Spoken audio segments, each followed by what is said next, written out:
There's a lot of people talking about oil, but only a few people talking about what may be the bigger issue in this war, and that's water. I actually started my political career dealing with water issues, and it is not very exciting, but man, is it important. The water issue in this war also goes to show the morality that we've lost, and how we're really no better than the Iranian regime in terms of human rights violations. Let me explain. Water is hard to come by in the Middle East, and so most of the countries there rely on desalination, the process of reverse osmosis that turns salt water, ocean water, into drinking water, for those not familiar. Saudi Arabia, for instance, gets 70% of its water from desal. Kuwait gets 90%, and Israel is at 80%.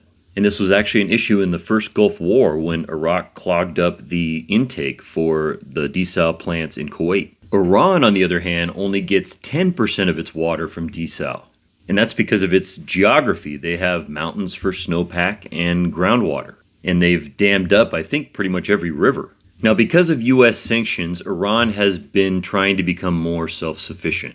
And one of those ways was through domestic agriculture. With their many dams and groundwater, they decided to farm more in their own country, so they didn't have to deal with those sanctions and rely on imports. Then came a 6-year drought that's still there today, and an incredibly incompetent government. Because they started farming domestically and there was a drought, they completely depleted their groundwater source, to the point where their capital city of Tehran started sinking at a rate of 30 centimeters per year. And this has gotten so bad that they've started the process of moving their capital city. They want it to be closer to the ocean so that they can build desal plants. Tehran is elevated near the mountains, and so it's too expensive to pump water up there. And now we get to this war. When the U.S. and Israel hit the fuel depots in Tehran, they created this black rain that contaminated their surface water, the only source of water that they have left. And among other things, this has made them more dependent on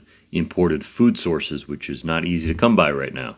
There's also some indication now that the U.S. and Israel may consider targeting their dams, plunging the country into a starvation crisis in an effort to again push for regime change. But this is once again the collective punishment that I talked about with Gaza and now with Cuba. It is a very clear human rights violation, something that we would expect from the Iranian regime, but not us. And as this war drags on, and I would expect that Trump will become more and more ruthless. On the flip side, desal is a huge vulnerability for Israel and the other Gulf states. And there's now some indication that Iran may consider targeting those, plunging those countries into a water and food crisis. The closure of the Strait of Hormuz also created a fertilizer crisis, which is contributing to the food crisis. It's just a domino effect of crises. 25% of the world's fertilizer shipments is stopped right now.